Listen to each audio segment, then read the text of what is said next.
live in few minutes. Great. Check Good to go. check it live. Yes. Just allow me a few So we are minutes. just waiting for Yeah, Amit sir, Dr. it's Amit sir. live. Yes. Few more speak. हाँ एक दो special invitees भी join कर रहे हैं. Just allow me 2 minutes. We are live on Facebook, sir. Vasu, cross check it. Yes. Yeah.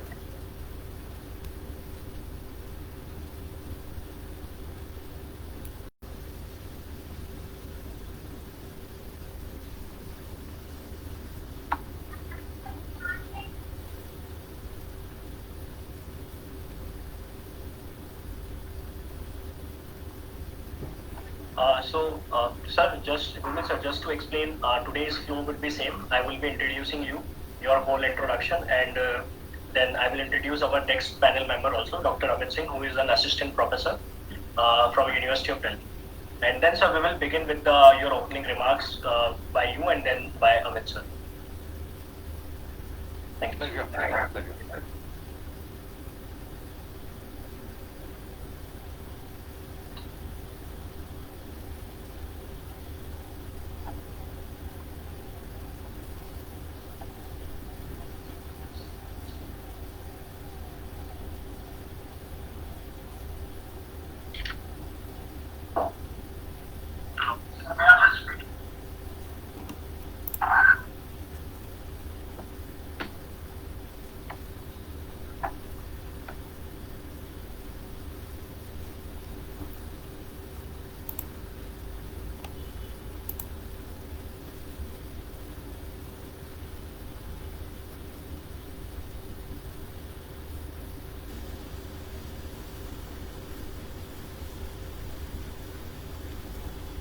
Chairman, sir, could you please check with Dr. Amit Singh, sir? He is joining in 2 minutes. Joining in 2 minutes. Okay.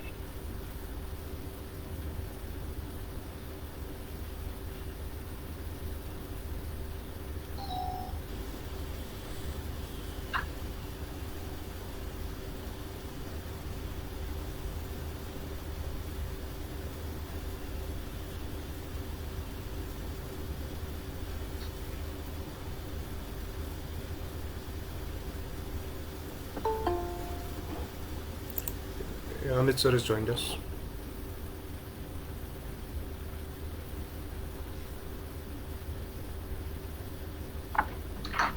Good morning, sir. Can you hear us?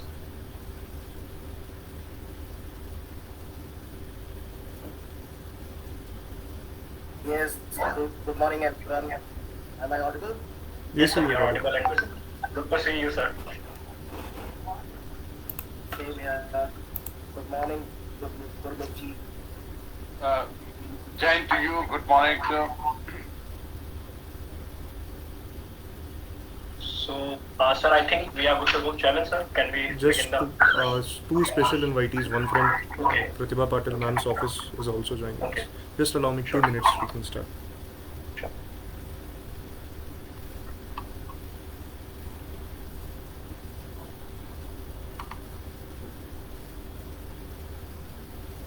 Just give me 2 minutes first.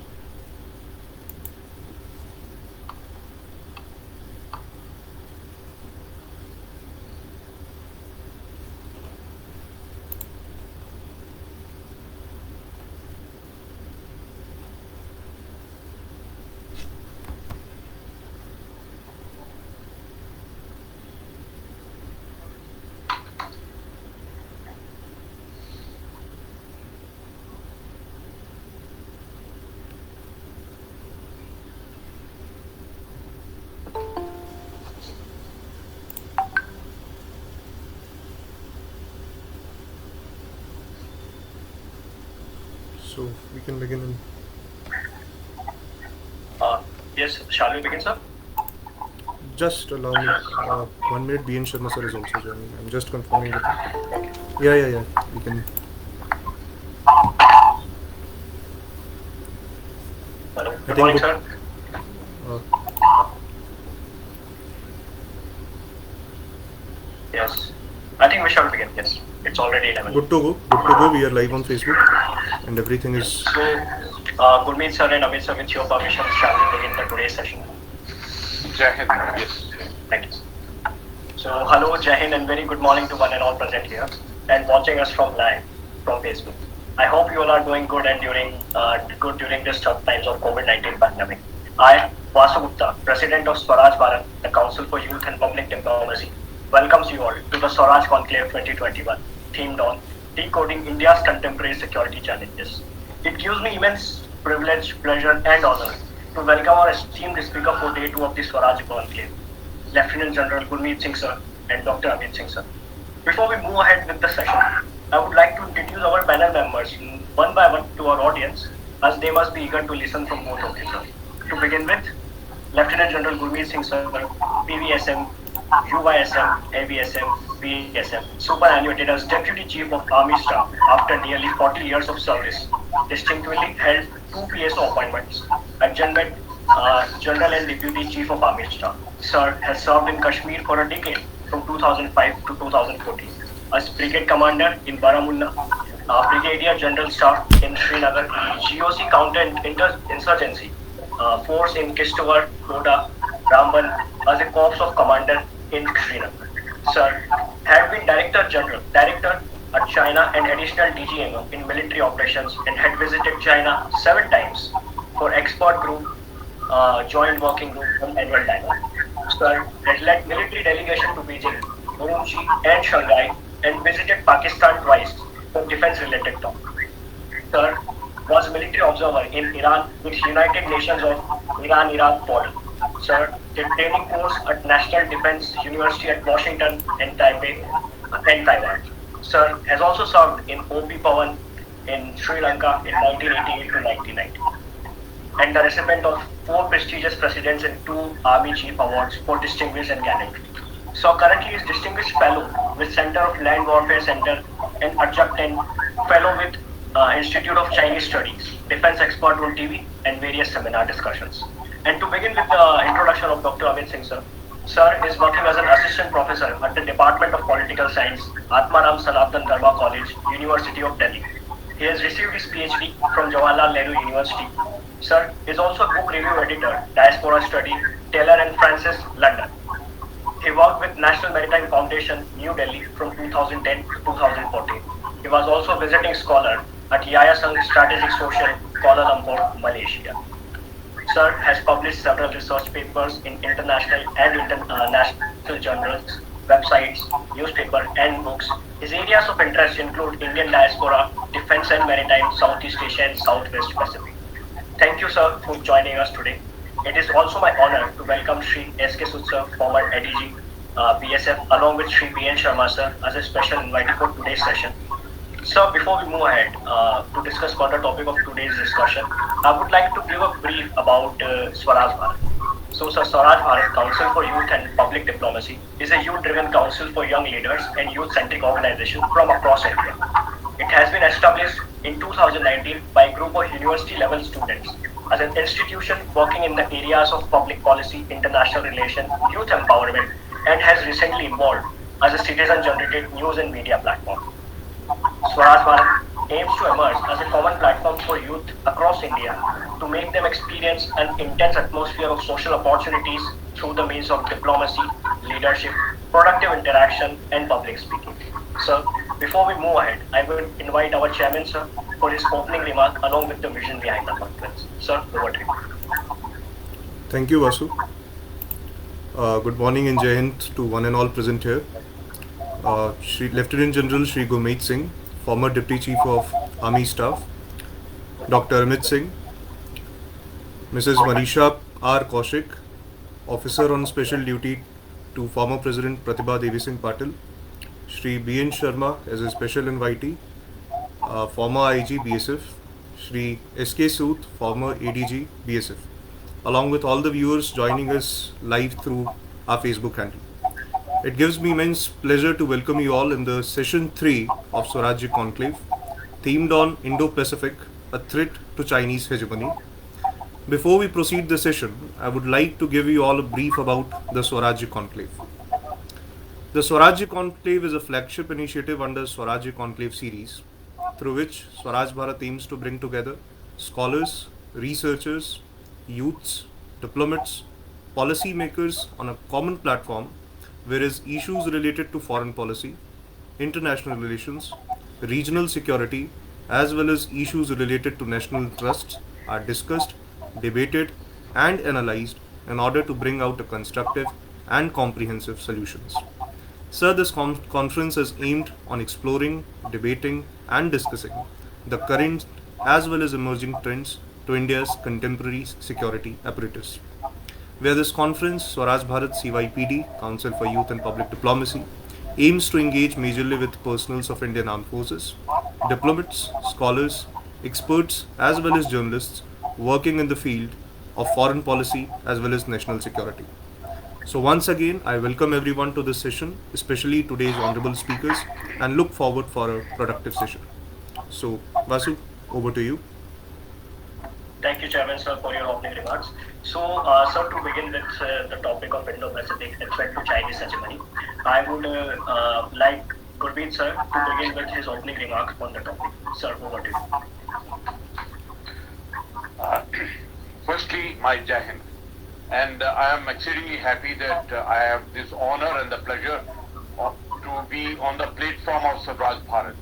And I am with the youth, the young leaders, those people who got the audacity to think beyond today's moment. In fact, very fact that you have chosen the topic as Indo-Pacific and connected to Chinese hegemony, I think I would like to compliment you for selecting this topic. As we discuss this topic, we have 4 ships from Indian Army which are out there for 4 months, for 2 months period. And as we talk, the UK, the British aircraft carrier is also in that area.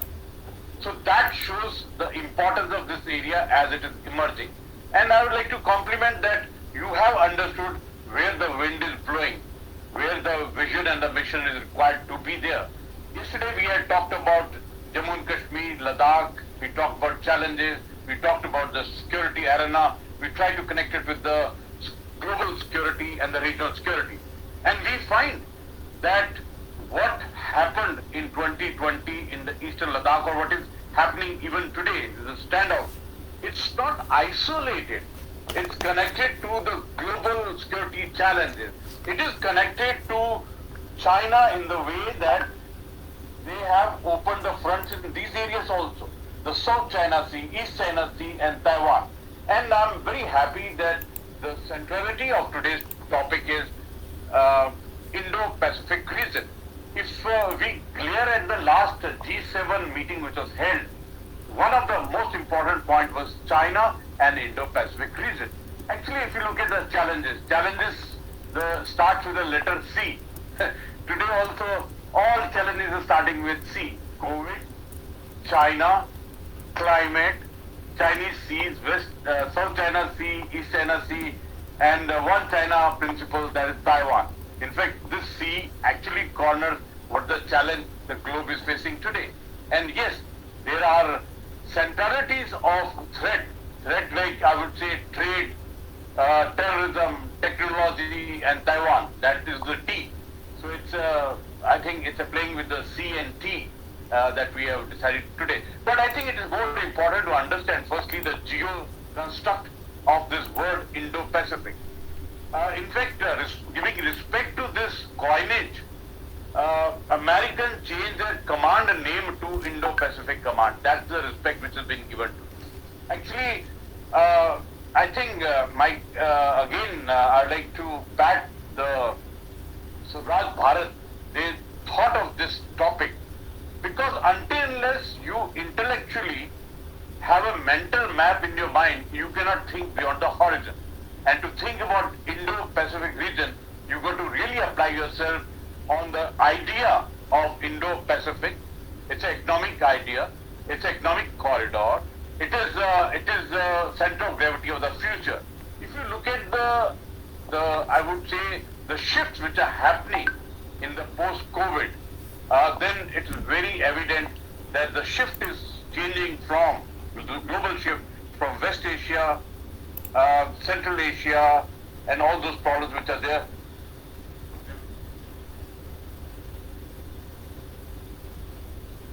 I think that is the shift which has been identified by Swaraj Bharat, and you're focusing on it. I'm very happy about it. And you also connected this to the topic of Chinese hegemony. There must be a reason why there is a cohesiveness of China with North Korea when they have their nuclear programs. Cohesiveness of China with Pakistan when Pakistan is the center of gravity of the regional and the global terrorism. They are also one of the biggest battlers of fundamentalism, extremism, and jihadism. So the global challenges are emanating of what is turbulence emanating out of China.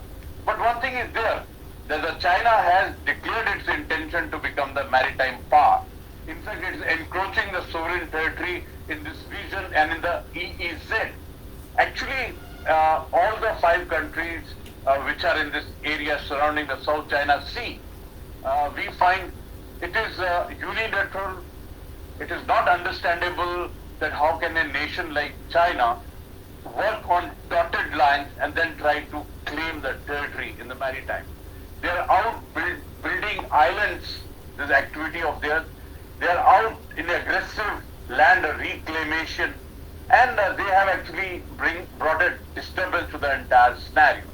In fact, the biggest change in the current dynamic is that earlier the world used to respect, at least diplomatically used to respect China's aspect of one China principle of Taiwan. But today, entire world thought on this is shifting.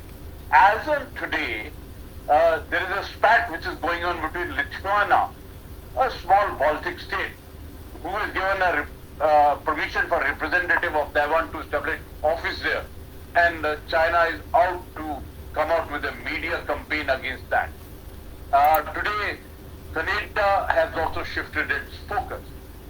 China is also, like yesterday or day before, they launched the biggest cyber attack on Israel. So obviously, there will be counteraction from that. Technological threat.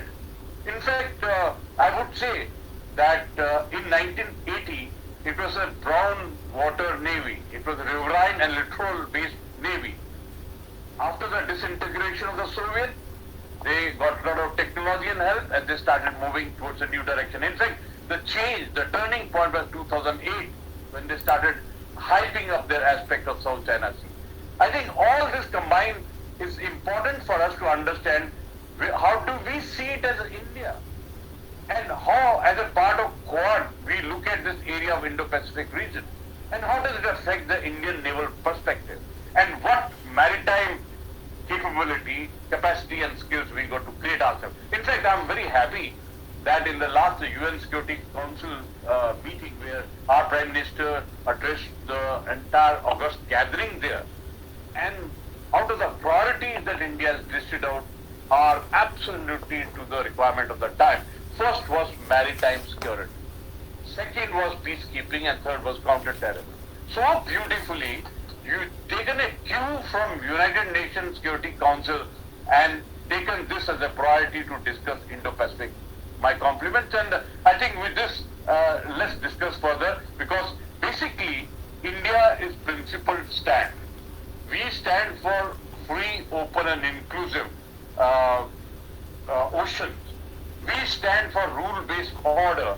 We stand with what the International Court of Arbitration has told regarding South China Sea, and they have given their verdict to say that it's China's on the unilateral perspective, and it is not acceptable. I think the conflict is to have free, open, inclusive, and also we respect the United Nations Convention on Laws of the Sea.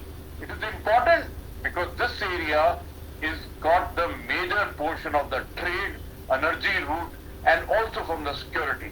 I think the way Prime Minister covered these aspects by 5 principles in maritime discussion in UNSC thing, that has laid the context and the pretext for our discussion today. With that, I think I'll request Dr. Amit to please. Thank you, sir. So, Amit sir, with your opening remarks, we would like to begin. Over to you, sir.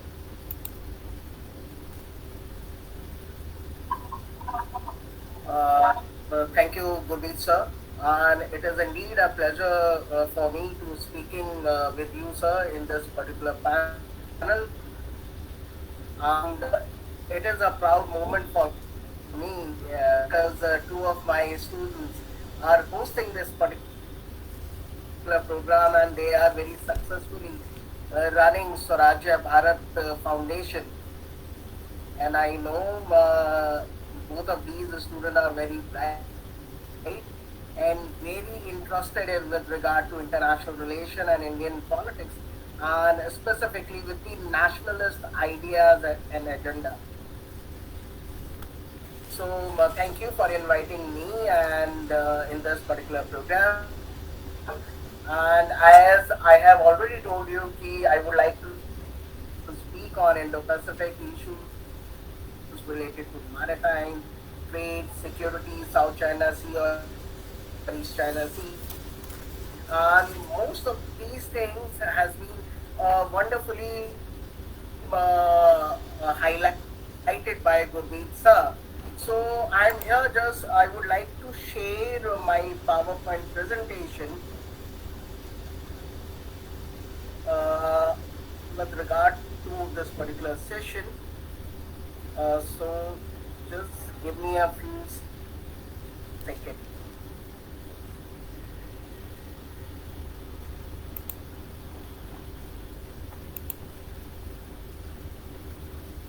Yes, sir, it is visible.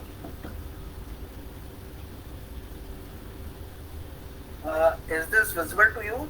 Yes, sir. My Yes, sir. PowerPoint presentation? Am Yes. I audible? Yes, sir, So you're my audible. presentation, yes, India's security concern. Yes.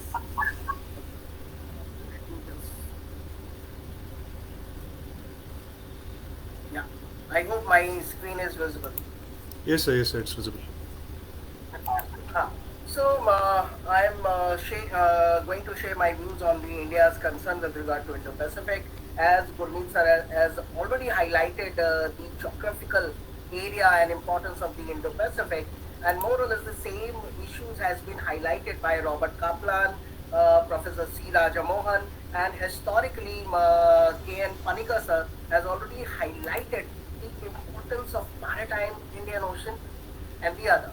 So Robert Kaplan has mentioned in his book called Monsoon, most of the contested areas of the globe in the last century lay on dry land, but over the span of the decades, the demographic and economic axis of the earth shifted evidently towards the opposite, and yes, that is maritime.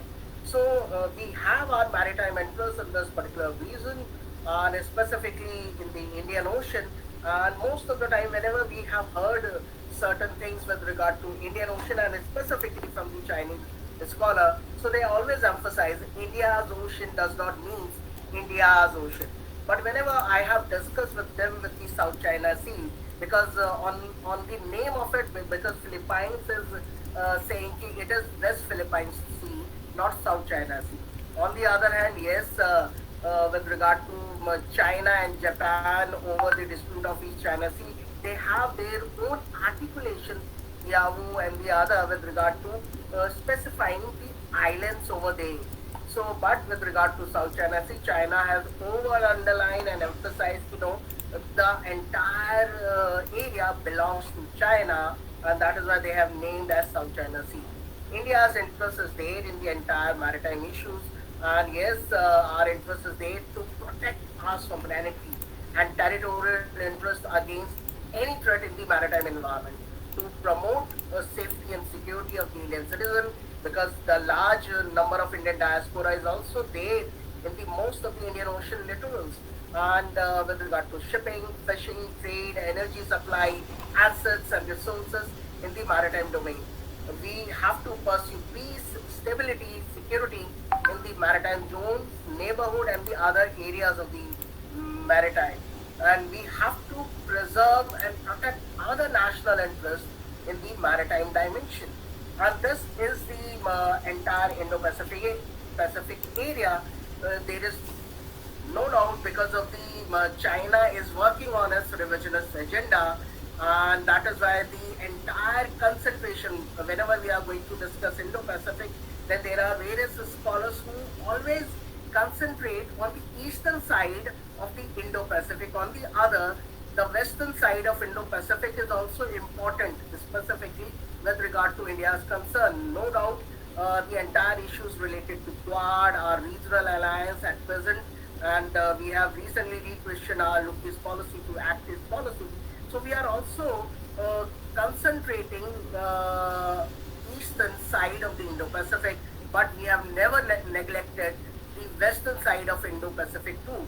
Because with regard to China's string of pearls strategy, all those things are there, and till date, yes, 90% of the global trade travel through the Indian Ocean Channel, and one of the most important choke points are they in the entire Indo-Pacific area with regard to Malacca Strait or Sunda Strait and the Strait of Hormuz. All these things are there, and Indian Navy is the net security provider for the, not only for India, for the various other countries in the Indian Ocean region and now the entire Indo-Pacific. So recently, as Gurmeet sir has rightly highlighted, in just 2 days back, Prime Minister Modi has introduced a new Panchsheel principle with regard to the maritime domain for India. Yes, to remove barriers from legitimate maritime trade, encouraging responsible maritime connectivity, settling maritime dispute through peaceful means, and on the basis of international law, jointly facing natural disaster and maritime threats created by non-state actors, and to preserve the maritime environment and resources. And there is no doubt, while highlighting these 5 principles, India for the past several years are working in this particular area and helping other countries with regard to maritime domain, because as I have just mentioned, Indian Navy is the net security provider in the Indian Ocean. China, yes, already working on its revisionist agenda. China's one belt, one road is not only just limited to the land area, but they are simultaneously working on the maritime issues. And this particular, because the red lines, the entire issues there with regard to their maritime adventures or their intention with regard to the Indo-Pacific and creating some sort of a naval base or for China in this particular area. So Chinese naval bases are there in the entire Indo-Pacific area, and there are various scholars who has highlighted this issue as a string of pearls strategy of China. There is no doubt we are also having our own strategy to counter Chinese string of pearls strategy, and that is we have named it as the diamond necklace game. So whenever China is going to create some sort of a naval base, we are also there. We have our strategic asset in the Western Indian Ocean as well as in the Eastern Indian Ocean, or in the entire Indo-Pacific area, be it Madagascar, and now France is also highlighting you can use our marine island with regard to protecting your maritime interest in the Western Indo-Pacific or Indian Ocean. So all these things are there. India is also working to counterbalance China. China is working very hard with regard to establishing their various goals. Yes, Gwadar base is there, Djibouti, Seychelles is there. Then we have some issues with regard to Myanmar, Sri Lanka, Hambantota, all those things are there. But India is also having very credible presence in the entire Indo-Pacific area.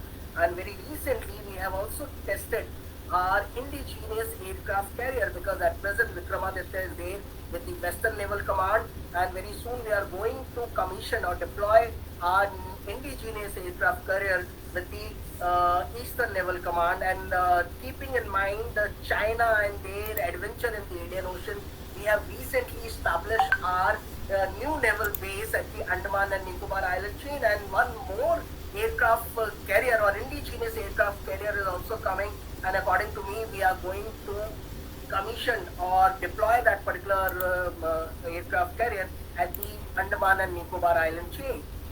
With regard to South China Sea, yes, China is over assertive, and this is the map of South China Sea.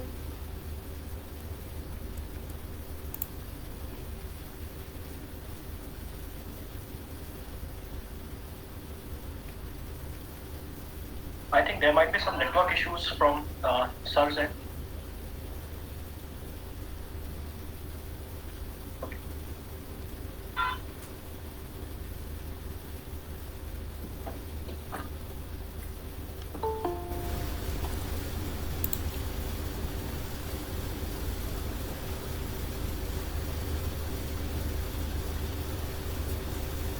Uh, Sorry, bad network connection. Now I'm connected with my mobile device, so I am unable to share my PPT over there. But with regard to the South China Sea, there is no doubt entire area, and no doubt, and half of ASEAN countries are involved in this particular dispute, and China is over asserting in this particular area, and why China is over assertive, and no doubt half of ASEAN, because in during this pandemic, because Indonesia is reluctant since 2010 or more than that, because according to me, because I have highlighted that particular issue previously too, because the entire issue is related to the energy requirement of China in that particular area. So we have to understand that particular issue, because at present map is not there, but the cow dung and nine dotted line, because Indonesia's Natuna gas field is initially out of the area of that cow dung thing. But during the pandemic in 2020, China has also claimed Indonesia's Natuna gas field, because there are various reports who has underlined yes, South China Sea is going to be the second Persian Gulf, because after West Asia, the entire oil and gas resources are reside there. That is why China is hugely claiming the entire area, and this particular area is also very important for the fisheries, and as highlighted by Gurmeet sir, China is building man-made islands in the South China Sea just to claim the entire territory. Philippines has dragged China in the under the UNCLOS, and Philippines won the case, but till date China is never going to abide the international. They have rectified UNCLOS, but they are not going to towing the line of the UNCLOS with regard to claiming the entire South China Sea. So that thing we have to understand and concentrate with regard to India. Yes, the Indian Navy document has also underlined with regard to the our India's maritime military strategy, in which they have highlighted India's area of interest extend from the north of the Arabian Sea to the South China Sea, and Admiral D.K. Joshi has previously mentioned that our Navy is preparing to protect our national interest and maritime and commercial interest in that particular area. So South China Sea is not only a strategic maritime link between Indian Ocean and the Pacific, but it is also a vital gateway for shipping in East Asia. Every year, 55% of India's trade with the Asia Pacific transit through South China Sea. On the other, India, because China is again an energy hungry nation, so is India, because to sustain our huge population, we need uninterrupted energy supply. And that is why we are investing at the various blocks of energy in all over the world, in Africa, in Latin America, in Southeast Asia, and specifically in the South China Sea. So every year, because Vietnam has provided us 2-3 oil blocks over there, and we are extracting oil and gas since 1988. But due to the various reasons, China recently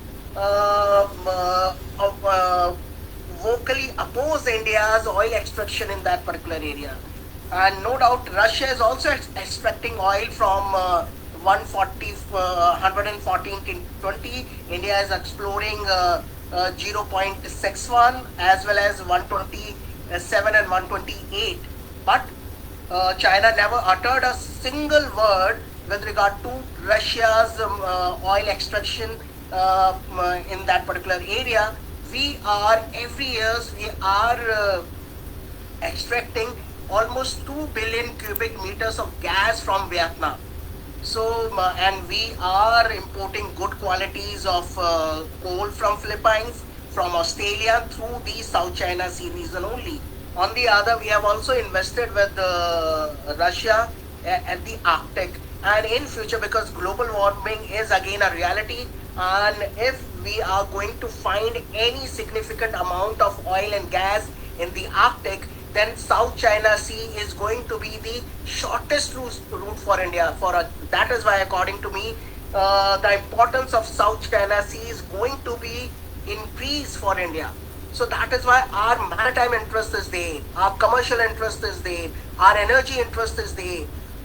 That is why we have to remain in that particular area, and we have to protect our interest. So because time is very limited, so I would like to mention few concluding points with regard to India and our strategy in this particular area, because China is our immediate neighbor. We have fighting various skirmishes with China at the Leh Ladakh, Depsang and Doklam on the area, and recently we have heard certain issues related to Limpiadhura and Kali Nadi, and according to me, at the behest of China, Nepal has reacted differently with regard to this particular issue. So we have to be there in this particular area, and we have to protect our interest from the Chinese revisionist agenda. Chinese scholar time and again trying to underline this particular issue. Some sort of a cold war is going on between America and China, and there are various people here in India or stooges of China are underlining, yes, Cold War 2.0 between China and India, but according to me, we have to avoid this particular articulation, because China wants to create a unipolar Asia, and they want to challenge American hegemony at the global level. And according to me, yes, America is looking to create a multipolar Asia and unipolar world. So we have to be there, because with regard to Obama, he has mentioned, yes, with regard to American rebalancing Asia strategy, they have underlined India as a linchpin. So multipolar Asia is in our interest. That is why we are cooperating with Quad, in which Australia, Japan and America are there. And because if China is going to be successful with regard to establishing unipolar Asia, then our national interest or India's national interest will be compromised. So we have to avoid that particular articulation. There is no Cold War, because during the Cold War we have seen bipolarity at the international relation. And if China would like to establish, yes, Cold War between India or between US and China, it means China already mentioned, yes, we are the second power of the world. It means Asia superpower. So we have to avoid this particular articulation with regard to Cold War 2.0, etc., etc., etc. So yes, there is no doubt we are cooperating with Quad, we are cooperating with the various regional security architecture in this particular area, but New Delhi's presence in this particular area definitely is not a strategy to counter China. We are there, we are protecting our interest. Okay, and it would be beneficial for India to remain in this particular area and to protect our interest. And this is the opportune time for India to channelize its foreign policy with the Indo-Pacific littoral substantially rather than symbolically. New Delhi should concentrate on 3C's policy like culture, commerce and connectivity to improve its age-old relationship with the Indo-Pacific relation. And in this, maritime cooperation and capacity building between India and the Indo-Pacific nation will be of utmost importance. So with this word, I would like to thank Swarajya Bharat and Gurmeet sir. Thank you for your patience listening. Thank you so much, sir, for wonderful articulation. So I would like now to come with Vasu, Gurmeet, just sir. give me 2 minutes. We Sure. had received certain questions, so we can Okay. ask those questions. I've forwarded you. You can ask those questions. Sure, Acha, we have received questions. Yeah, I have forwarded those questions to you. You can ask those questions. Yes, we have received.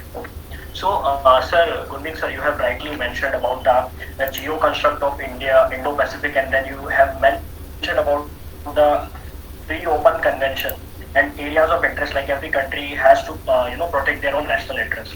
So, sir, with this, my question to you is: you have even mentioned about the UNSC, chaired by our Prime Minister Narendra Modi. So, sir, especially at the time when we are talking about Indo-Pacific, which is a very pertinent topic in the field of maritime security. So, do you think that the geostrategy behind the Indo-Pacific is to defend security aspects of trade, border dispute, along with the rising aggression of China in South Asian Sea? I think that's a beautiful question and very focused one. And firstly, I would like to honestly thank and compliment Dr. Amit. He so beautifully, in detail, covered this very challenging topic by itself, which is quite new to a very large amount of Indians, in fact, your question is based on trade and energy and security aspect of it, and in the geo-strategic construct that we are in today. In fact, I would like to, if we look at this current moment, yesterday only there was a meet between the US and Japanese NSA. The US NSA Jake Sullivan. You know what was the topic they discussed? They discussed about peace and security in Indo-Pacific region. They discussed about challenges of China. They discussed about shared effort. They discussed about economy and technology and security. And they discussed about denuclearization of Korean Peninsula and also multilateral cooperation, ASEAN, and quadrilateral security dialogue. In fact, all the points that they discussed yesterday between the NSAs of US and Japan, and if you really look at it, so correctly Dr. Amit has said that let's not play with the 2.0 type of a game. But the key point is that China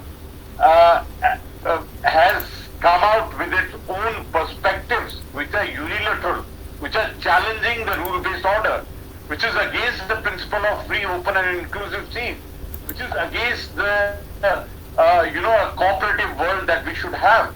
Therefore, this the challenge between US and China in the form of the Cold War, which they were engaged in earlier in the form of trade war and other connected with many aspects, but today the hotspot has become the South China Sea, East China Sea, and across the Strait of. This is a hotspot which is there. In fact, I would say that it matters to India. It matters straight. Otherwise, why should the four naval ships of India, of Indian Navy, go there for a period of 2 months? Why should UK aircraft carrier come into this area? Why number of exercises that we've had in this area? It is to prepare for the contingencies which we can see for ourselves. Also, if you look at the centrality of the problem, that is the Chinese belligerence, assertiveness, aggressiveness, and expansionism.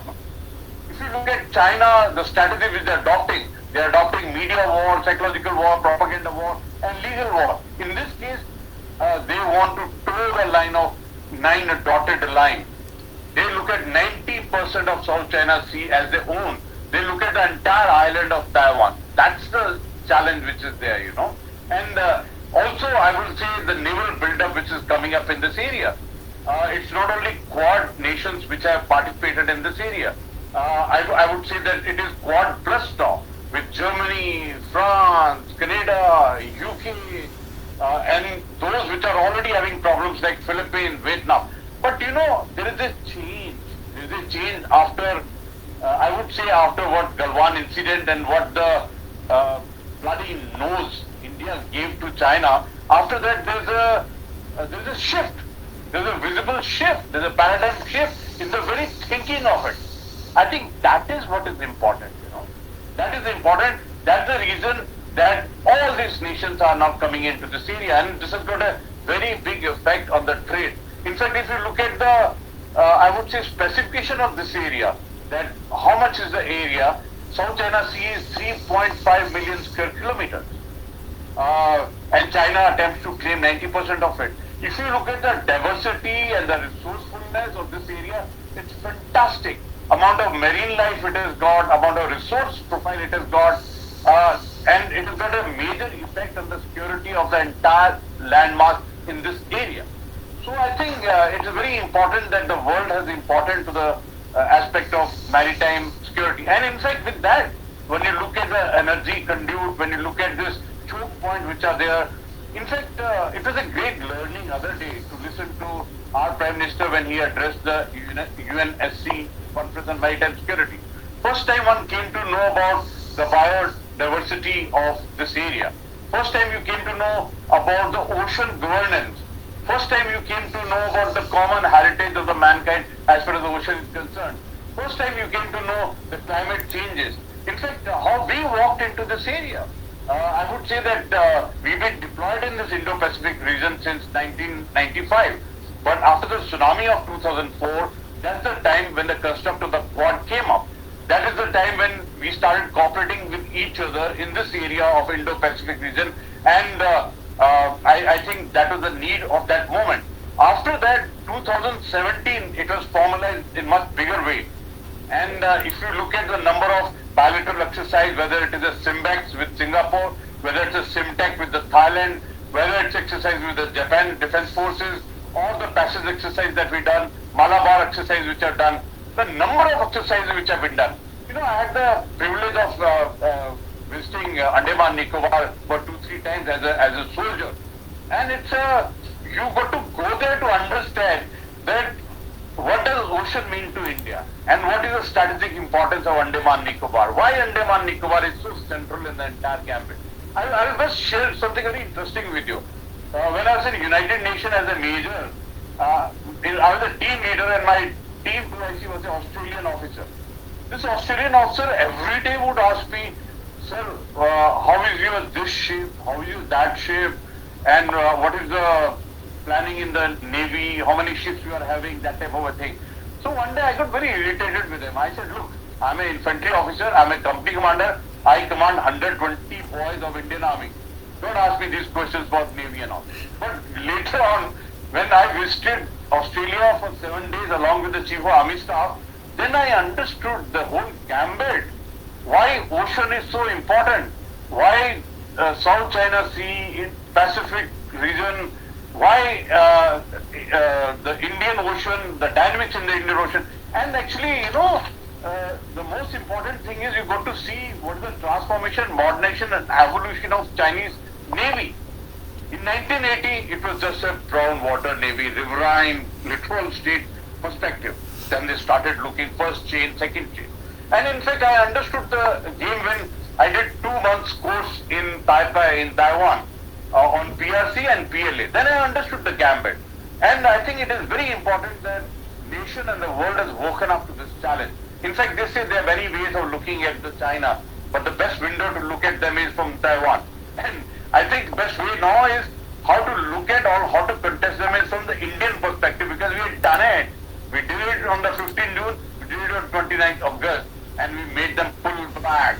We pulled back from that aggressiveness and assertiveness on 12th February when the phase 1 of disengagement started. So now the world is looking at us as a lead in the thought process, you know, how India, and look at India. Earlier we used to talk diplomatically and nice gestures of look east, see east, then we started on east, act east. But now there is a shift to say be proactive in the east. I think that is the change, you know. In fact, if Britishers came and ruled us for 200 years, it is because we didn't take care of our maritime domain. I think that is the biggest lesson that we learned of 200 years of being ruled by Britishers. And I think this is a lesson which we must learn, because, you know, the mental intellect or the mental map intellect, the construct which is required to understand Indo-Pacific, in fact, such a beautiful maps which Dr. Amit showed. Imagine east coast of Africa to west coast of US. I think that is the construct we are talking about. we say Central India Pacific. That is the South China Sea and north coast of Australia. And when we talk about the East Indo-Pacific, that is the Oceania area. And when we talk about the West, that is the east coast of Africa, Arabian Sea, and all Bay of Bengal and all this area. So, in fact, I think as an intellect, as an Indian, thanks to you, Savraj Bharat, that you are not opening our eyes, you're opening our vision. You are making us look beyond the horizon. We have responsibility and accountability as a nation in the area beyond the horizon, beyond the choke points of Strait of Malacca and other crossing places. We got to think that way. So therefore, you have initiated a very big thought. But the key point, once again, I would say, as an Indian, we have principled stand. You know, we have a principled stand in Afghanistan also. We had a principled stand in 1999 in Kargil conflict also. We had a principled stand in East Ladakh also. We are bounded by, logic, reason, and principled stand. Our principled stand is straight, absolutely straight, that we respect the rule-based order, freedom of navigation, free, open, and inclusive. I think these 7 words which I have told you is the principality of our perspective on the whole ball game. And when you look at China, you find to them it is a unilateral perception that, and they want to change the status quo. They want to come out with the aggressiveness. They want to come on the reclamation. They want to put up artificial island in this area. They are onto the game of encroachment. They are a disturbance to the maritime boundary that they've got. Will the world let it go? I think that is the key point. So what is happening now from the Quad perspective? We had this summit meeting on 18th of March, which is an eye-opener to the world. It has given so many ideas to the world to say how democracies can join together, how the threat of China can be contested, how the world has got to come out with the alternative for border road initiative that China has come out with, and that too from the sea lanes of it. We got to look at what China is intending to do with the series of the port facilities he's trying to create. What is he trying to have the military post in this area for? In fact, whatever the Chinese may be thinking, but it is having effect on our area.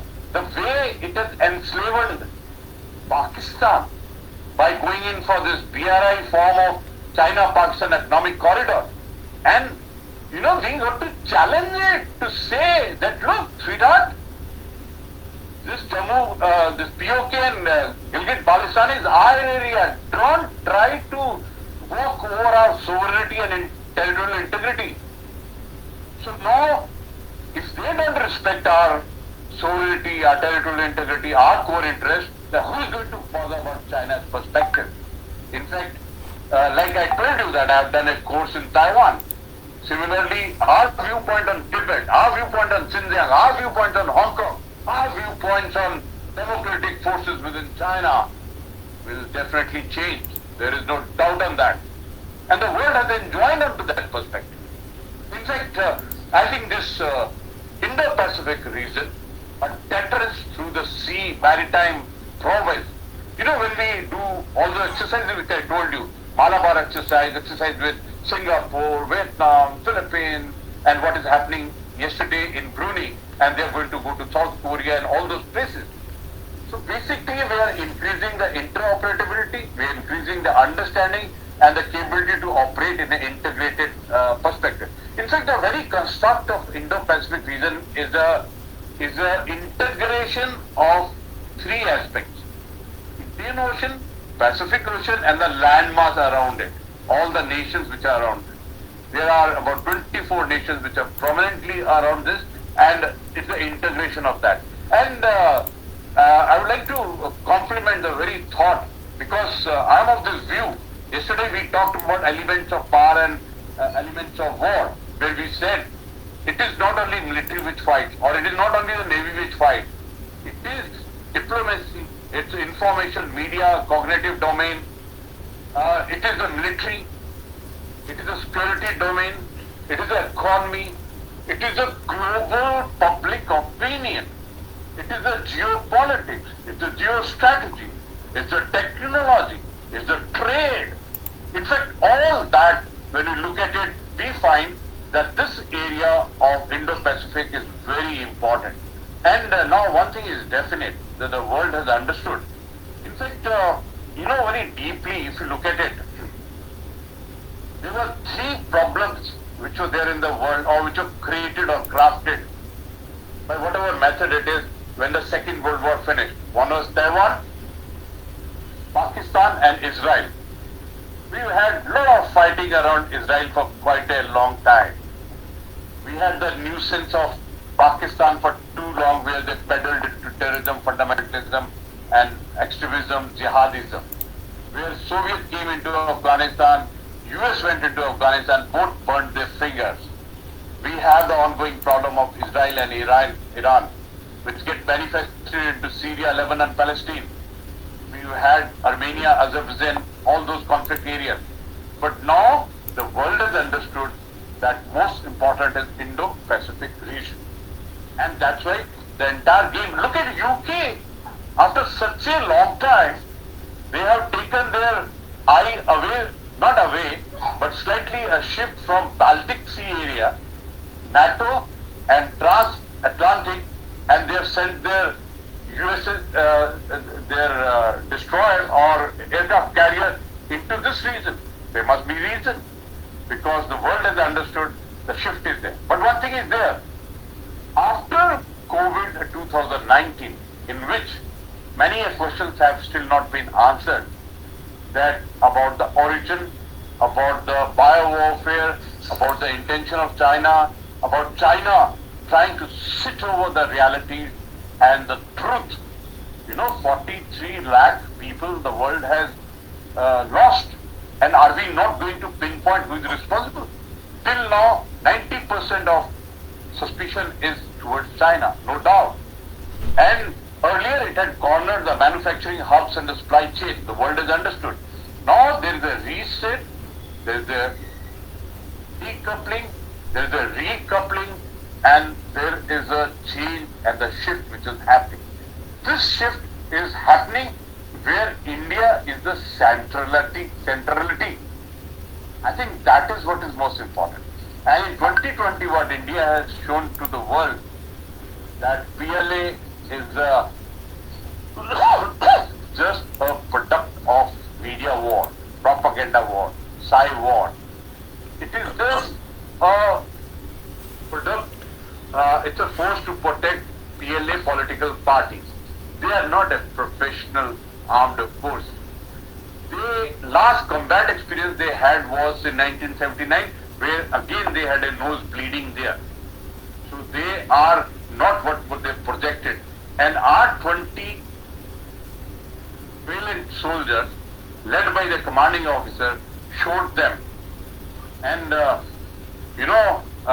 this moment, as in India, we saw that Indian armed forces, that the Army, Navy, Air Force, and what Navy is doing today there in the Indo-Pacific region, what Army is doing in East Ladakh, and what Air Force is doing in the air, with having changed the equation with the Rafale and I'll say Chinook and Apache and other aircraft which are there in the scenario in the province. Indian armed forces is the instrument of last resort. Now, this port call, bilateral exercise, this transit exercise in the Indo-Pacific is also military diplomacy in a way. But when I say instrument of last resort, very lightly, very proudly, I like to say that you saw Neeraj Chopra, army man.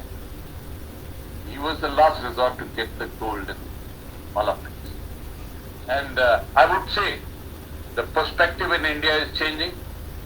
I'm very happy you selected a contemporary topic and you decided that we will highlight the security challenges and we'll see what is in front of us. Solution is straight, that we got to raise the maritime military capability, capacity, and the skills. Today, the Chinese army, Chinese navy in number is highest in the world. It is about, I think, it has got 350 ships, and the US had 293. It is surface ships and submarine combined. They got 3 lakh naval troops with them, and they got 2 aircraft carriers with them. In fact, I think it's a pointer to us that for a big construct or a big arena of Indo-Pacific region, our maritime resources have got to go up in all its quarter, whether it is the maritime governance, maritime policing, maritime naval power. So I would like to thank Suraj Bharat that you thought about this topic and brought the focus into Indo-Pacific, which very large number of people, they don't venture into the areas beyond the horizon. But your vision, your mission, and my thanks to Dr. Amit that so beautifully he underlined those key points that we got to keep in mind. Thank you so much. Vasu, although we are having time constraint, but one question is addressed to Dr. Amit Singh. So, sir, one question is addressed to you. It is asked by one of our viewers that initially the term it's Indo-Pacific. It was brought. Am I audible? Because Yes, yes. yes, sir. So the question is the term Indo-Pacific. It was brought on the international arena by the Trump administration, and well, we have seen a similar strategic flow of action during the Biden administration as well. So, sir, how do you see this as a major policy shift of Washington towards China? And how do you see India's role in the newly defined US based global order? Okay. Sir, over to you. Yani, first of all, let me clear because this particular term is very old and go beyond the Trump administration, because during the Obama administration we have also used this particular term called Indo-Pacific, and I have completed my PhD from JNU. Initially the center name is Southeast Asian Studies, but in 2012 they have rechristened it as Center for Indo-Pacific Study. So this particular construct is very old, go beyond 2010 or so. With regard to Trump and Biden, because I have mentioned this particular point earlier at the various platforms, because with regard to American foreign policy objective, there is no doubt there is a gap or difference between what Republican is thinking and what Democrats with regard to visualizing the global area or the other. But with regard to America's national interest is more or less is the same. So during their election campaign, they may have articulated themselves differently, but yes, Joe Biden is also continuing most of the foreign policy initiative taken by the previous administration of America. Because initially, because during the Obama regime, they have announced pivot to Asia. But due to the negative connotation, they have mentioned rebalancing Asia strategy, and they have initiated, because they know okay, yes, it will be a negative connotation and it is difficult to balance China militarily. So they have initiated rebalancing Asia strategy, in which they have also initiated Trans-Pacific Partnership. But due to Trump administration and their worldview, Trump has withdrew themselves from the Trans-Pacific Partnership, because that particular partnership is going to be a 21st century free trade agreement for this particular area, and they have America has tried to engage most of the Indian Ocean littoral and Pacific country just to balance China economically over there, because according to me, TPP was the double-edged sword for China. If they join TPP, then they have to dissent themselves from the various duplicacy, and because the intellectual property right are there, then some labor laws, etc., etc. And if they miss the TPP, then again they have to lose the huge market. So with regard to me, yes, Biden is there, and there is no as such difference with regard to Trump and Biden. No doubt Trump has withdrew from the TPP, But initially, as per my own information, again there are few people, because Obama initiated Trans-Pacific Partnership. There is a consideration is going on. America is going to revive TPP again, and with regard to Quad, yes, because Quad is again America's visualization of Indo-Pacific. So Biden is continuing with that. So they are very assertive and very clear with regard to their foreign policy objective. And so is India should also be very clear with regard to our foreign policy objective with regard to Indo-Pacific area. That is my viewpoint on this particular issue. Vasu, just allow me few minutes. We have received feedback from one of our viewers, so I like to share this feedback with both the speakers and would like to hear from them. So I'm sharing the feedback from one of our viewers who is joining us.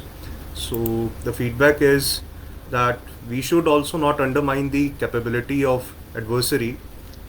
If PLA doesn't have combat experience, it doesn't give us any superiority. We too have had any combat experience other than the restricted one in 1999. Also, India was one country till say British joined us through acquisition.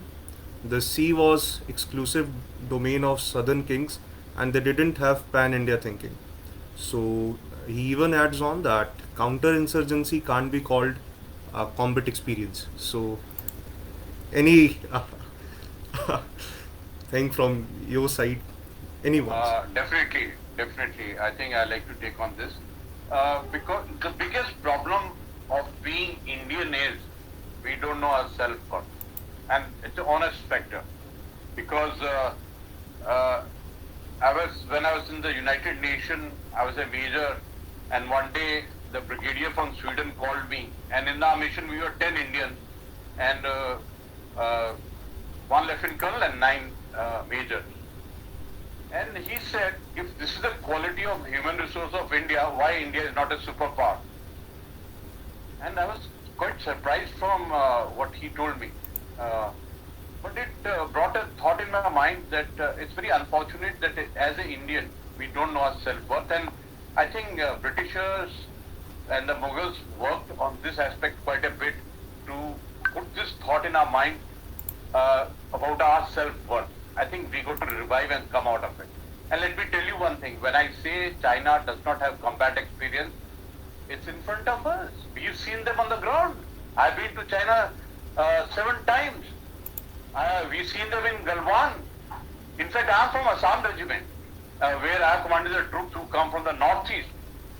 Throughout my life, I've lived with those boys, soldiers from northeast. And whenever I went to China, I tried to compare whoever I met in China with my boy in my unit. And I found we are much better than them. That's the first point. Second is, it's a fact that Chinese don't have combat experience. And it's a very big minus point with them. That's why they are so excited to move towards drone, swarming, cyber warfare, technology. They are so excited to move to that because they know that they will be let down by the soldiers when the fight will be there. Take it from me. Secondly, I think you have not read 1971 properly. This is the only example where a country was divided into two, where 93,000 prisoners of war were taken, where a new nation was founded, Is it a small achievement? And just 9 years after 1962, in fact, the effect of the deficit psychology after 62 has got to be washed out. 1962 is not what 2021 is all about. And let me tell you, 1962, we had this unfortunate thing, but in 67 in Sikkim, 300 Chinese soldiers were killed. And I'm sorry to say that you have not understood what Kargil 1999 was there. Sorry to interrupt you, sir. Just last minute. One more feedback on this only. The viewers wants to add over here that Pakistan underestimated our reactions in Kargil and suffered losses. So we shouldn't underestimate. This is a feedback to your remarks, which one of your viewers is sharing with us. No, I want to say one thing very, very lucidly and focusedly. I wish I get a chance to sit with the gentleman who asked the question. I'll sit with him. And I want to sit and I want to wash away the implant of narrative, false narrative, the implant of radicalization, the implant of what China and Pakistan have invested in changing the mindset of our nation.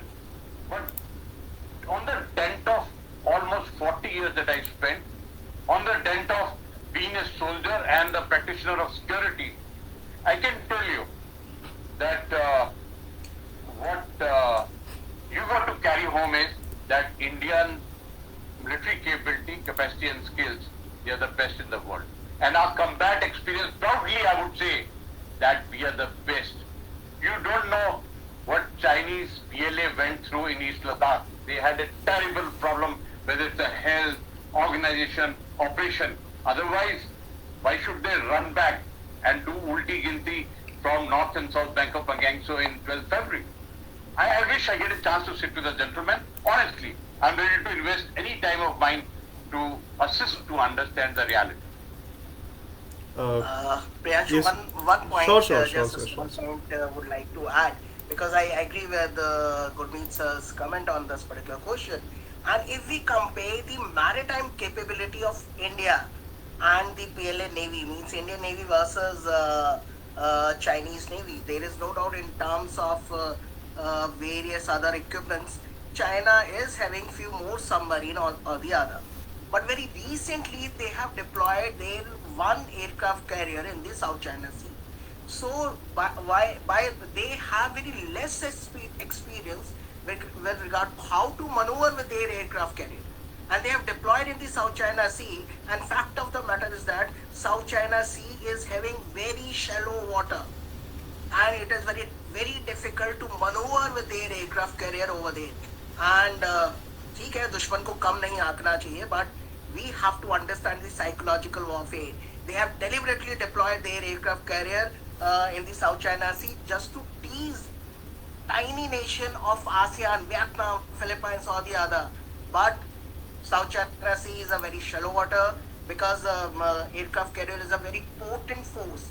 And India, since its independence, we are experiencing how to run or govern and maneuver with the maritime, with the aircraft carrier. Now we have Vikramaditya, and very soon we are going to deploy INS Vikrant with the Eastern Navy, and one more is also coming up for the Andaman and Nicobar Island chain. So we are very ahead with regard to our maritime experience as compared to PLA Navy. That's it. Yeah. Thank you. Thank you, sir. Thank you, Lieutenant General Gurmeet, sir. Before concluding this particular session, I am proposing a vote of thanks to everyone who has joined us, and it's indeed my privilege to thank especially today's speaker, Lieutenant General Gurmeet Singh, sir, Amit, sir, for sparing their valuable time from their busy schedule to educate us on this overwhelming informative topic. And sir, we for your valuable and enlightening words on this very pertinent topic, and this will surely enrich the horizons of our knowledge and will surely help us to get a diverse perspective on this very particular topic. I thank once again for this very interactive, productive and informative session, and we look forward to meet again in any of the sessions where we can accommodate you. So thanks a lot once again, Gurmeet sir. Special thanks to Gurmeet sir for joining us on both the days. Thank you, sir, for joining us yesterday on also and sparing time from your schedule to join us today in this particular session also. Once again, to our special invitees, B.N. Sharma sir, Manisha ma'am, Sanjeev K. Sood sir, and all the other participants who were watching us live through our social media handles. Namaskar, Jai Hind, and thank you for being the part of this particular session. So, Jai Hind to you. Jai Hind, sir. Bye.